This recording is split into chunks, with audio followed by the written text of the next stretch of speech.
Allah. Mereka juga mungkin bukannya tidak mau membantu, tapi nggak bisa bantu. Saya nggak mau punya rasa oh mereka begini, enggak, jangan. Saya lillahi ta'ala, alhamdulillah, Allah berikan hati di mana saya akhirnya tidak membenci lagi. Saya nggak marah, lillah saya justru bersyukur ketika mereka memperlakukan saya seperti ini. Saya akhirnya bisa bertemu Allah Subhanahu wa Ta'ala, walaupun nggak pakai remisi, walaupun pakai penjara biasa, walaupun pakai dihina se-Indonesia. Bahkan gak cuma saya, anak-anak saya, walaupun pakai terpisah dari anak saya yang saya cintai 10 tahun, ibu.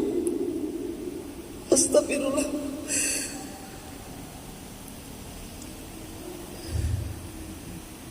Bukannya ayah ibu saya gak bisa cari jalan biar hukuman saya diringankan, bukan.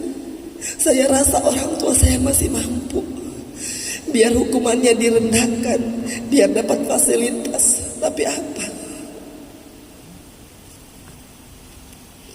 Allah maunya saya bertemu dengan Allah. Jadi ngaji gak sekedar ngaji,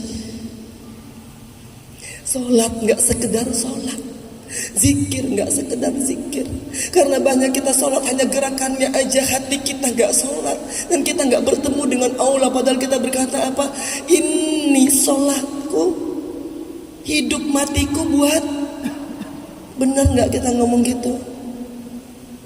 Tapi benarkah kita ini hidup dan mati buat Allah?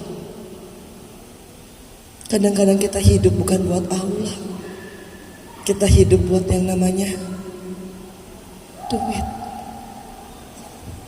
Tapi setiap sholat kita katakan, kuhadapkan wajahku kepada yang punya langit dan bumi. Ini sholatku, ini hidupku. Kalau kita boleh bilang, omong kosong. Kalau Allah itu melihat kita ngomong begitu, ya Allah, pasti Allah hanya tersenyum dari atas. Kamu mau bohongin saya kan yang menciptakanmu. Kau katakan Maliki Yaumiddin, tapi kita seakan-akan gak takut hari akhir. Tiap sholat kita katakan itu, tapi kita berlaku apa? Zolim ke orang lain. Kita ambil haknya orang lain. Kita buat orang lain menangis. Kita buat orang lain tersiksa. Hanya untuk apa? Kemegahan diri sendiri. Astagfirullahaladzim. Ibu-ibu, gak bakal laku baju kita ini di akhirat. Mobil kita gak bakal ditanya berapa banyak. Kita lebih senang cari mukanya sama manusia, biar dibilang apa? Kaya. Biar dibilang apa? Berkuasa. Biar apa? Dihormati. Jauh-jauh dari itu, ibu-ibu. Astagfirullah. Buat yang punya suami yang sedang menjabat, ibu-ibu doakan terus, ya Allah, jauhkanlah dari ketamakan dan kerakusan. Jauhkanlah. Ibu-ibu yakin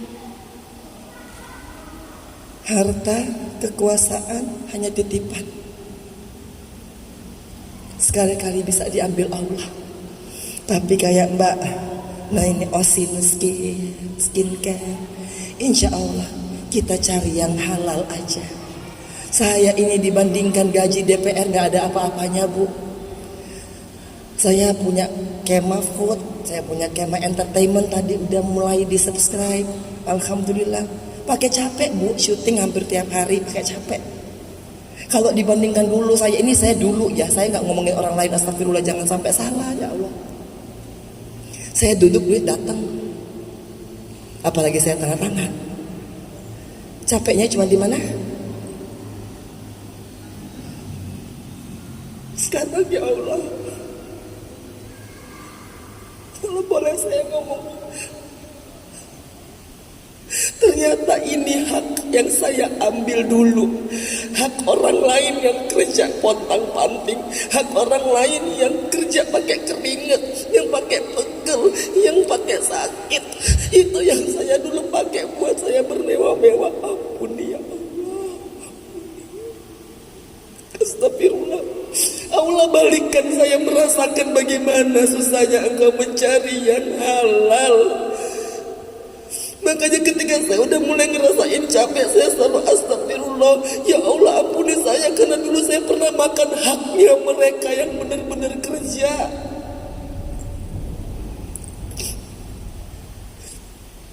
Bayangkan saya cuma datang rapat, saya tanda tangan, saya pulang lagi, saya resah, saya ambil duitnya, astagfirullahaladzim. Sementara itu mungkin adalah uang dari orang yang jualan tempe, yang jualan ayam, yang di jam 3 pagi udah harus ke pasar, pakai keringat, pakai capek.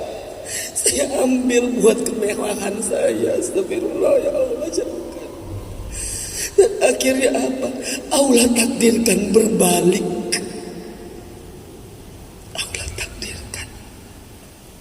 Makanya jangan main-main sama itu. Astagfirullah. Mungkin Allah juga menjadikan saya begini supaya saya tahu rasanya. Supaya apa? Supaya saya tidak melakukan itu lagi. Ya Allah. Sekarang saya berasa, Bu, habis tahajud ke pasar tuh, berasa ngejar sholat subuh ya kan. Kalau lagi dapat pesanan banyak. Tapi gak apa-apa ya Allah. Tidak sebanyak dulu pas DPR, tapi insya Allah rasanya lebih banyak. Karena apa? Ada keberkahan di situ. Dulu punyanya banyak, tapi rasanya sedikit. Karena apa? Gak pernah puas. Kurang terus. Ngelihat yang lain kok dia bisa punya ini sih. Lihat yang lain kok dia begitu sih. Terlalu banyak rasa iri, cemburu, dengki. Gak mau kalah sama orang lain. Lupa bahwa orang yang paling kaya sekalipun, Korun namanya dalam Al-Quran aja, mati, tenggelam, ditimpa sama kekayaannya sendiri. Tapi kan itu penyakit hati manusia yang paling susah. Gak mau kalah sama orang lain.